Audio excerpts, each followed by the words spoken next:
Uma das principais mudanças de comportamento esperadas de você quando se torna uma pessoa gestora de equipe é a capacidade de desenvolver outras pessoas.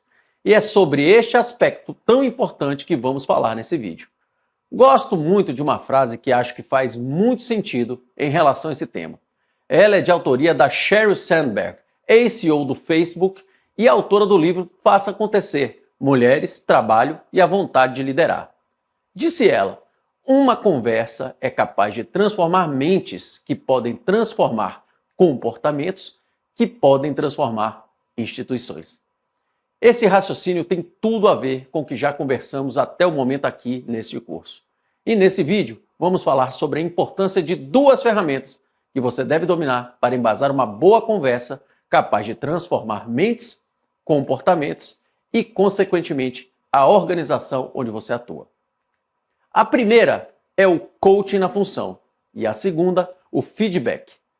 Liderar outras pessoas, gente, representa uma grande mudança na forma como você vai gerenciar seu tempo e suas prioridades a partir de agora. E trabalhar o desenvolvimento de pessoas requer técnicas, o tal do pote 1, mas também muito de autoconhecimento, o tal do pote 2. Porque estamos falando de pessoas e pessoas nunca são iguais. Elas sempre te surpreenderão. Haverá pessoas no seu time que gostam de trabalhar com mais autonomia e outras que gostam de ser mais direcionadas. Haverá pessoas automotivadas e outras que você percebe que precisará sempre estimular para que possam entregar bons resultados. Haverá pessoas mais fechadas e outras mais extrovertidas. Haverá pessoas que aceitam bem o feedback e outras que não lhe darão a abertura para o desenvolvimento. Por fim, gente, haverá pessoas mais parecidas contigo e outras que não.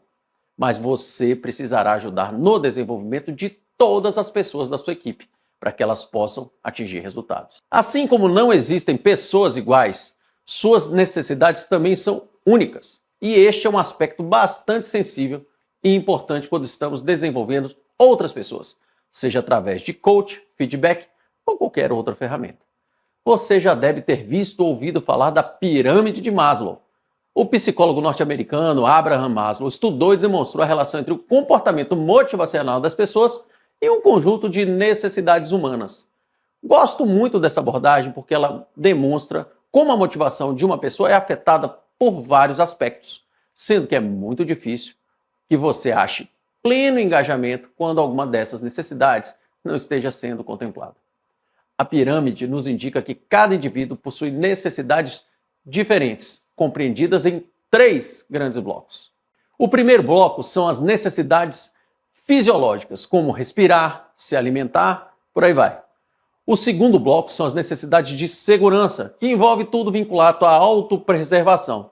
E o terceiro bloco são as necessidades sociais, que dizem respeito aos ambientes de sociabilidade e pertencimento. Para você, como pessoa gestora de outras pessoas, é importante ter essa compreensão que cada membro do seu time tem necessidades amplas e que muitas vezes, na base de uma falta de engajamento, podem haver aspectos relacionados a necessidades diferentes. É importante você entender que as pessoas não são todas iguais e que muitas vezes suas necessidades são diferentes entre si e também ao longo de um período de tempo. Ter essa noção é uma coisa que humaniza e pode ser fundamental para a sua condução na sua liderança. Por isso, trouxe esse recorte aqui no nosso curso.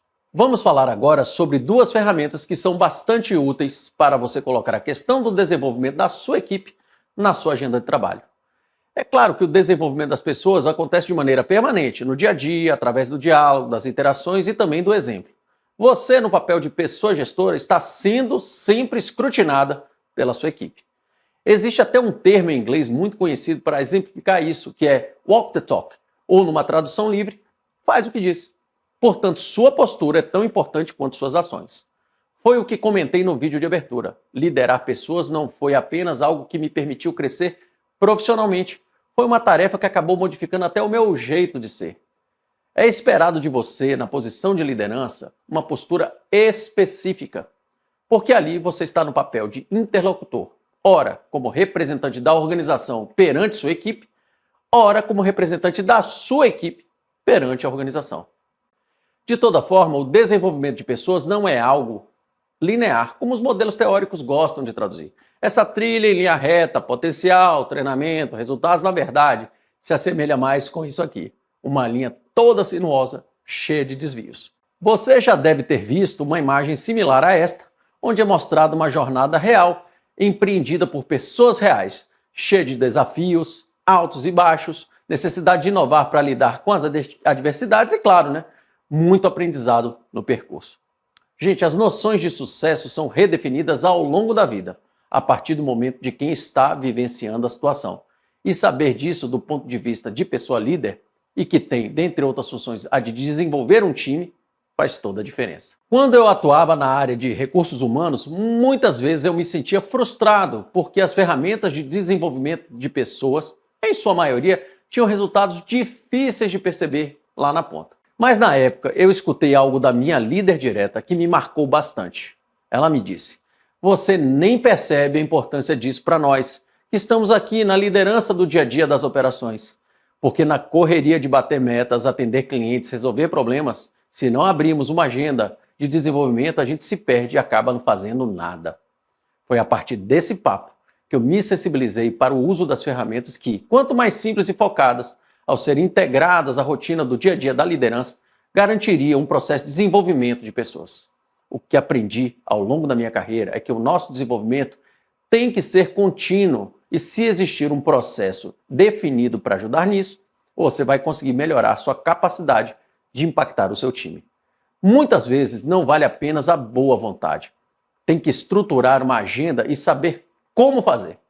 É sobre essas duas ferramentas que vamos falar agora. O coaching na função tem como objetivo principal garantir que os padrões operacionais, lembra da nossa aula número 3, estejam sendo cumpridos no dia a dia. Ele garante que seja estabelecido um ciclo contínuo de desenvolvimento das habilidades e comportamentos ligados à execução das entregas individuais. É treinar fazendo. O legal dessa ferramenta é que ela é bidirecional. As duas pessoas aprendem no processo. O coaching na função permite o aprendizado mútuo e a troca de informações, favorecendo assim a melhoria de quem lidera e de quem é liderado. Ao falar sobre problemas e situações específicas do dia a dia, a pessoa gestora ensina a sua equipe sobre habilidades e transfere know-how, sugerindo melhores maneiras de abordar as situações corriqueiras. Ao mesmo tempo, a pessoa liderada fornece à pessoa gestora informações detalhadas sobre o que ela está fazendo e sobre com o que está preocupada e o que está dificultando seu melhor desempenho. Não há nada mais efetivo do que você ver a pessoa fazendo algo e logo em seguida avaliar, junto com ela, orientando a melhor forma de fazer. Essa ferramenta está diretamente ligada às metas que a equipe tem que cumprir, sejam elas de produtividade, vendas, qualidade, prazos ou outras quaisquer. Importante, o coaching na função é mais efetivo quando a pessoa gestora tem o domínio técnico das atividades que o time está executando. Mas mesmo numa situação em que você não é exatamente uma pessoa técnica na função, é possível adaptar a ferramenta. Eu já vi isso muito. Ilustrando este raciocínio, eu vou te apresentar o caso de uma pessoa de vendas. Para fins didáticos, vamos usar o nome fictício de Márcia, uma pessoa de vendas que atua visitando lojas físicas. Enquanto pessoa gestora direta da Márcia, um dos seus maiores desafios seria o de garantir adesão ao processo de vendas, de modo a melhorar a qualidade da visita, buscando uma melhor produtividade. Sendo assim, você aplicaria com ela o coaching na função, que, como já falei anteriormente, ajuda no treinamento frequente, aquele no calor do momento, dos padrões operacionais definidos para a função. Como é que você faz isso? Acompanhando a Márcia em campo e observando como ela atua durante a execução da tarefa, sem interferir ou emitir comentários sobre o processo. Você deve focar a ferramenta nas atividades mais prioritárias que devem ser executadas em uma visita de vendas. E claro, isso varia muito de organização para organização. E como é que você deve fazer? A cada visita, você observa e faz anotações em uma matriz de coaching específica para a função de pessoa de vendas porta a porta. Um modelo dessa matriz estará disponível para você como uma ferramenta no nosso e-book, e ela tem a seguinte estrutura básica de preenchimento. Na parte 1, que é a de identificação, você vai preencher seus dados e o da pessoa observada. Já na parte 2, são os critérios. É a parte mais crítica, onde você vai analisar de fato a entrega do liderado ou da liderada. Para isso, você vai definir quais serão os critérios observáveis e atribuir notas de 1 a 5 para cada um deles, sendo 1 a desenvolver, 2 desenvolvendo, 3 satisfatório, 4 ótimo e 5 excelente. Por fim, a parte 3 possui um campo aberto, onde você pode deixar suas recomendações. No caso da Márcia, quando realizar a visita ao seu primeiro cliente, os critérios observados com as suas respectivas notas foram baseados em algum padrão operacional e em comportamentos verificáveis. Primeiro, a apresentação pessoal da Márcia. 2, a exploração das necessidades do cliente. Será que ela fez isso de forma correta? 3, tomou iniciativa de vendas, ofereceu todo o portfólio. 4, fechou, concluiu a venda ou gerou interesse futuro. 5, fez algum tipo de follow-up, deixando alguma oportunidade futura ou combinou uma próxima agenda com o cliente. Ao final de um determinado número de visitas com a Márcia, no caso aqui definimos 5, você pausa e dá o feedback pontual, específico e com exemplos do que percebeu durante aquelas visitas. O resultado esperado é que, com o passar do tempo, a Márcia se desenvolva bastante em todos os critérios observáveis, ganhando confiança e também compartilhando as dificuldades que tem no seu dia a dia. Lembrando, gente, que essa ferramenta é orientativa, usada pela liderança com a pessoa liderada, visando a melhoria da produtividade no dia a dia. Já vi essa ferramenta sendo aplicada em equipes de vendas, call center e até mesmo em equipes de back-office. O conceito é o mesmo, mas com pequenas adaptações para se encaixar dentro das especificidades da função, que seria basicamente adaptar os critérios observáveis, a frequência e outros detalhes. Importante é que você tenha uma cadência definida para a aplicação da ferramenta. Não dá para usá-la quando der na telha. Tem que ser algo construtivo, ligado à rotina do dia a dia. E quando perceber que a rotina está bem dominada pela pessoa liderada, talvez seja a hora de pensar em introduzir novas formas de abordagem e evoluir junto com o time. Agora, se com esta ferramenta do coaching na função você está permanentemente treinando nos padrões operacionais, visando garantir as entregas da equipe, com a ferramenta do feedback, você pode ajudar as pessoas lideradas da sua área pensando em um desenvolvimento mais amplo, focado em carreira e crescimento. Muitas vezes, até mesmo quando você está desenvolvendo uma pessoa sucessora. Vamos falar sobre essa ferramenta a partir de agora. Mas afinal, o que é feedback? Sheryl Sandberg também observa o seguinte: o feedback é uma opinião fundamentada em observações e experiências que nos permite saber qual a impressão causamos nos outros. Complementarmente ao coaching na função, que é uma ferramenta mais tática focada no dia a dia da execução, o feedback é uma ferramenta focada em competências mais amplas, normalmente direcionada para a carreira e crescimento, o que muitas vezes é mais difícil de se observar e modificar. Em algumas organizações, essa ferramenta pode ter características diferentes e pode ter muitos nomes. Por exemplo, feedback one-on-one, feedback 360 graus, quando há visões além da liderança imediata, avaliação por competências, entre outras. Mas o ponto central em todas elas é uma boa condução de feedback, onde a pessoa gestora pode auxiliar sua equipe a buscar melhorar comportamentos identificados por ambos e que são esperados pela organização. Por isso, um feedback deveria ser para a evolução de aquisição de habilidades que impactem na carreira. Não deve ser vinculado à remuneração. Deveria ser específico e construtivo e nunca genérico e negativo. Deveria ser, no mínimo, bidirecional, com a construção entre as pessoas e não determinado pela liderança, com aquele faça isso, faça aquilo. Deveria ser focado em comportamentos específicos e orientados para as metas e entregas, e não sobre preferências pessoais e valores. Por fim, o feedback deveria ser contínuo e com cheques de progressos consensuados, não devendo ser, portanto, esporádico e sem compromissos objetivos pactuados. O processo de feedback só funciona legal se for uma parceria entre as partes. Para que a ferramenta tenha sucesso, a condução da pessoa gestora é fundamental. Você deverá continuamente aumentar seu repertório, típico tema de desenvolvimento do POT 2, para que sua equipe consiga compartilhar contigo seus anseios e dificuldades. Tem que ser capaz de quebrar essas barreiras. Na base de um bom feedback está a confiança mútua, e isso só se desenvolve com o tempo e na convivência do dia a dia. Ao conduzir uma boa sessão de feedback, você primeiro deverá se ater aos pré-requisitos básicos. Primeiro, se na sua organização existe um conjunto de competências formais que serão avaliadas, garanta que elas estão claras para você e para a pessoa que receberá o feedback. Segundo ponto importante, agende a conversa de feedback com antecedência suficiente para que você e a pessoa liderada possam se preparar. Não vá pegar o time no susto. Terceiro, a conversa é exclusiva entre você e a pessoa liderada e o foco é auxiliar no crescimento profissional. Não é avaliação para remuneração ou punição, por exemplo. A quarta questão é: garanta que você realmente acompanhou a pessoa liderada no dia a dia, porque senão vai ser difícil você exemplificar na hora de apontar melhorias.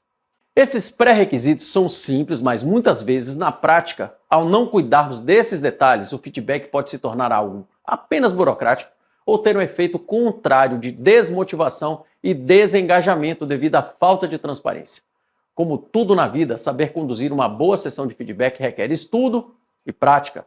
E não há um padrão único a ser seguido. Você vai precisar ter jogo de cintura para entender o momento de cada um. Muitas vezes é melhor até mesmo encerrar uma sessão de feedback quando você esteja vendo que a pessoa não está disposta a compartilhar contigo as questões. Feedback construtivo não se dá no calor do momento e precisa ser algo construído entre a liderança e a pessoa liderada. Após aplicar os 4 pré-requisitos apresentados anteriormente, é hora de se preparar para o momento específico de condução do feedback. Uma dica interessante é você ter em mãos um roteiro de perguntas que podem lhe ajudar a conduzir questões de desenvolvimento. Aqui eu extraí 4 perguntas que considero chave do livro Avalie o que Importa, de autoria de John Doerr. A primeira pergunta é: quais habilidades ou capacidades você gostaria de desenvolver para melhorar sua função atual? Uma segunda pergunta seria: em quais áreas você deseja se desenvolver para alcançar seus objetivos na sua carreira? Uma terceira questão a abordar são: quais habilidades ou capacidades que você gostaria de desenvolver para um cargo futuro? E por fim, do ponto de vista de aprendizado, crescimento e desenvolvimento, como eu e a empresa podemos te ajudar a chegar lá? Ao final da sessão de feedback, o ideal é que a pessoa liderada fique com a tarefa de buscar melhorias em um ou no máximo 3 aspectos envolvendo seus potes 1 e 2. E que essas tarefas de desenvolvimento tenham ações estruturadas em um plano. Lembra quando falei que o primeiro pré-requisito para se conduzir uma boa sessão de feedback é saber se na sua organização existe um conjunto de competências formais que serão avaliadas? Pois é, essa diretriz servirá como um mapa precioso de modo que a pessoa avaliada saiba qual é a regra do jogo. Em quais aspectos ela será observada? Por exemplo, organização, autoconfiança, trabalho em equipe. Como ela pode melhorar sua performance nessas competências? É preciso desenvolver, por exemplo, relacionamento interpessoal, liderança, pensamento criativo, ou ainda aspectos como conhecimento técnico, proatividade e comprometimento, se estão em baixa, se estão em alta. Este e muitos outros critérios serão apresentados ao final desse curso em uma proposta de um plano de autodesenvolvimento que você pode aplicar com o seu time. Chegamos ao final dessa aula e eu quero reforçar a importância que é desenvolver pessoas na sua jornada de liderança, seja através do coach, na função ou do feedback. Ao longo da minha trajetória, tive a sorte de ter várias lideranças que fizeram toda a diferença na minha vida. Mas vou citar 2 momentos aqui em que tive lideranças que fizeram muita diferença no meu direcionamento. A primeira, quando eu tinha 17 anos, no meu segundo emprego.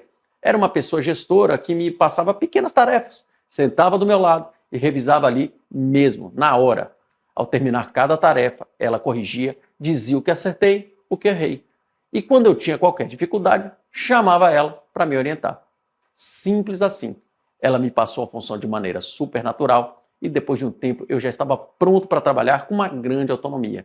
Foi a primeira vez na vida que eu entendi o papel de ter uma boa liderança. Me deu a segurança necessária para aprender a minha primeira profissão. Alguns anos depois, tive uma segunda pessoa gestora que me deu um feedback impactante. Na opinião dela, apesar de eu ter bastante potencial, considerava que eu estava me arriscando pouco, trabalhando ali numa atividade já dominada e por isso mesmo trazia bons resultados. Mas que faltava aquela faísca para buscar algo novo. Absorvi aquilo por um tempo e só depois de alguns anos, isso mesmo, alguns anos, entendi a percepção dela. O resultado foi que quando apareceu uma oportunidade extremamente desafiadora, me joguei de cabeça, destravei o freio de mão e conseguir alcançar excelentes resultados. Às vezes, um feedback bem colocado é uma transformação para a vida. Talvez elas fizessem isso por instinto, talvez essas lideranças minhas fizessem isso porque tiveram treinamento.